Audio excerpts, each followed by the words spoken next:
3.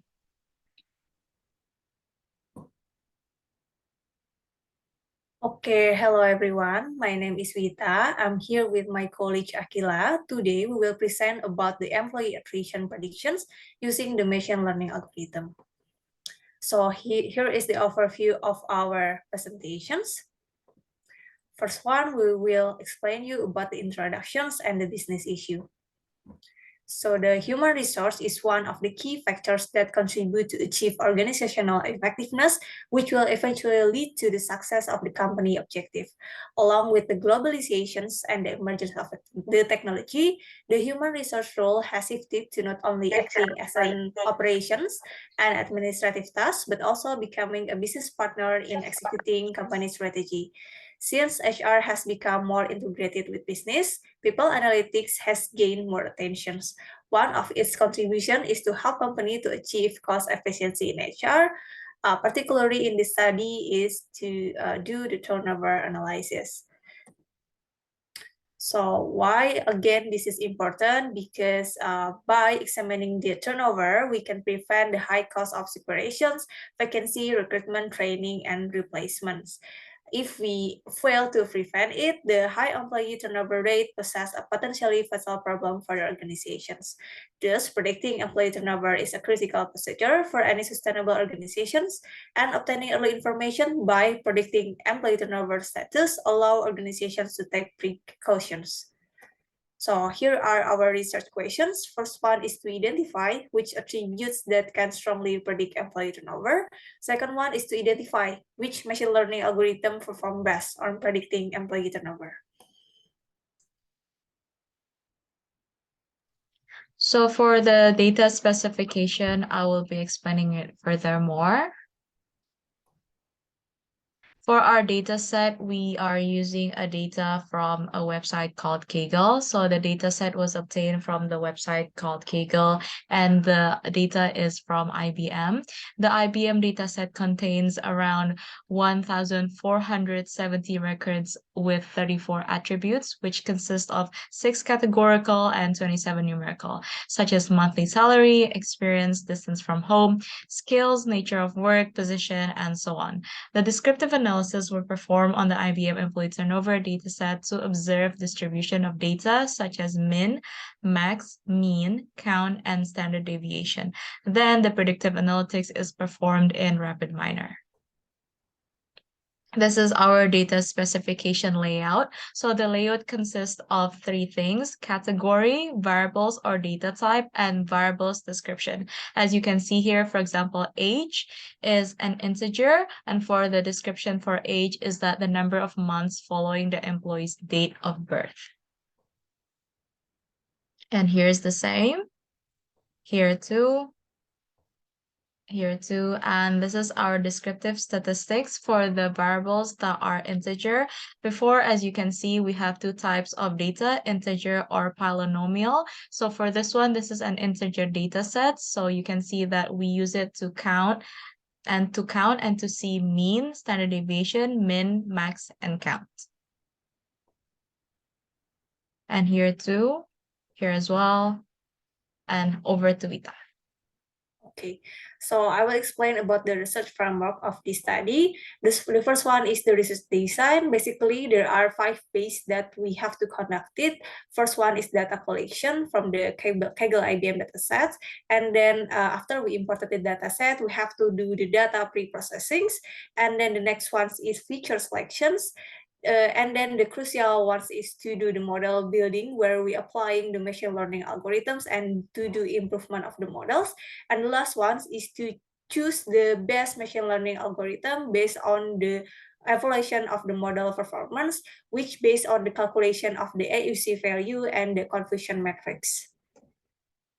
So the data sets split into the scene data, where we apply the training sets and validate the models, consists of the 80% of the data, and the rest 20% of data is used as the unseen data or the testing data. So why this is necessary?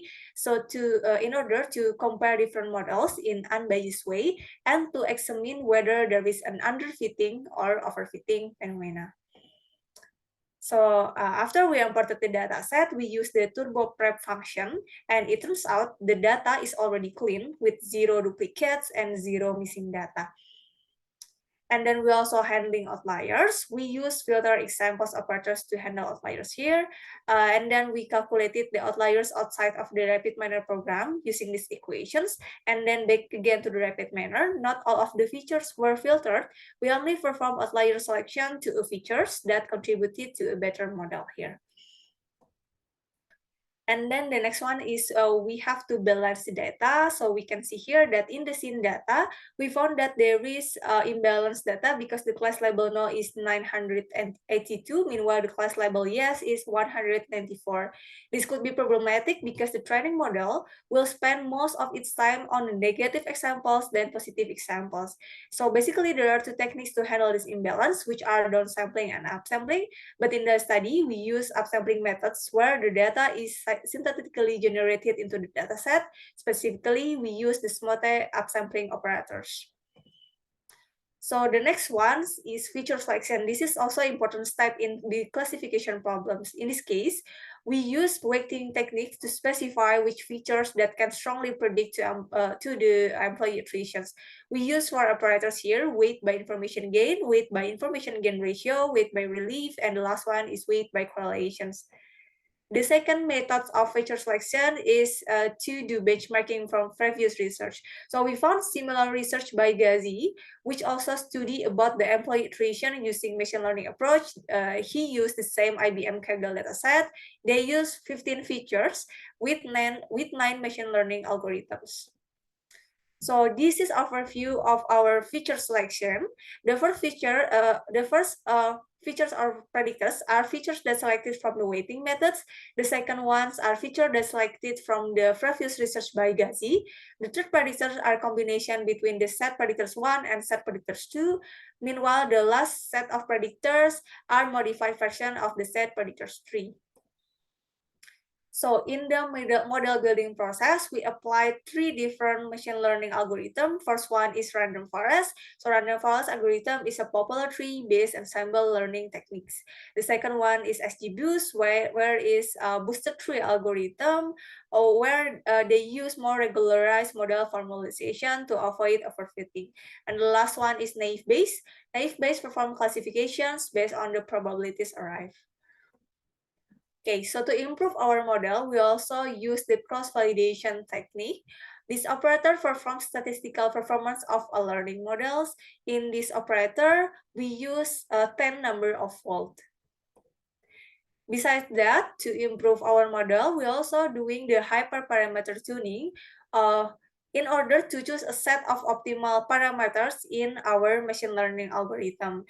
We use grid search to find the best combination to improve our model, but there is a limitation because our computer processors. Not all of the parameter is successfully tuned because it produces millions of combinations that needs to be run. So here is some parameters that we are successfully tuned. So the last stage is to choose the best model based on the model evaluation performance. First technique is confusion matrix. So the confusion matrix is defined as a contingency table, which compare the true values and the prediction values. This will result into the 4 metrics, which are true positive values, false positive values, false negative value, and the true negative values. From here, we can measure accuracy. In this study, we measure accuracy in order to examine the proportion of the correct predictions. The second technique of model evaluation is AUC. So AUC is a machine learning model performance evaluation technique that use area under the RRC to evaluate classification model performance. So the AUC value range from 0.5 to 0.7 for a random classification. They compare the true positive rate versus the false positive rate. For our result and analysis, here is an overview of the model that we created. In the upper area of the model is the scene data, where we apply the set role for prediction label, feature selection, filter examples for filtering outliers, split data for the ratio training and validation, SMOTE or SMOTE upsampling to handle imbalance, and cross-validation to optimize validation. In the lower area of the model, this is where the unseen data is, and it's where we copy the same operator from the upper area to the lower area. And then we apply our model coming from the cross-validation and measures its performance. Additionally, the operator in the gray area are a set of different predictors that we use in this study. This is another overview of our model. So inside the cross-validation, we applied three different algorithms, which are naive Bayes, random forest, and SGBoost. There are default operators and optimized operators, and it's where we have tuned it before. Also here, as you can see, this is an overview of the model performances. The best model shown in the highest AUC values is on the unseen data at 0.8831, and which is a combination of SGBoost algorithm with optimized parameters using set of predictors 4. On the other hand, the worst model with lowest AUC values at 0.594 is found in the combination of random forest algorithm with default parameters using set of predictors 2. As you can see here, this is a graph showing a performance of the best versus worst model. So the area under the curve, which is below the red graph or the red line, interprets higher accuracy. As we can see here in the left graph, it is the best model, where it is shown the AUC is greater than the right graph. The right graph is the worst model. This is also confirmed by the confusion matrix, where the left model has a higher accuracy at 83.78%, then the right model at 68.57%. In addition to that, the AUC curve should be smoother as possible, which means large jumps could indicate that the model is sensitive to small changes in the data set. In the left side of the model, we can see that the graph shows relative smoother graph, and it means that it can still model consistent result with small changes in the data set.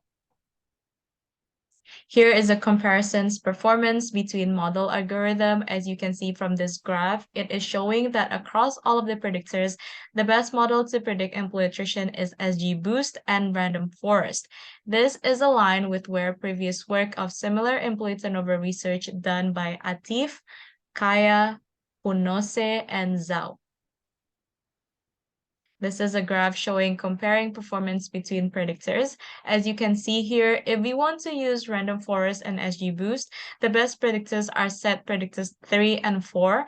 These predictors achieve AUC value around 0.8, as this might cause that the combination between two sets of predictors from different methods, which are weighting and using journals as our benchmark, and making the prediction more accurate. Meanwhile, if we want to use naive Bayes, the predictor is predictor 2.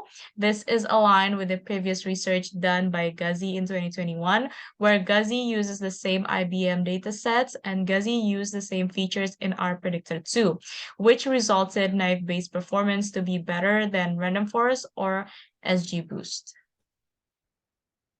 This is a graph showing comparing performance between our unseen data and seen data. Our graph shows that from all the combinations, generally AUC value coming from the unseen data is lower than the seen data.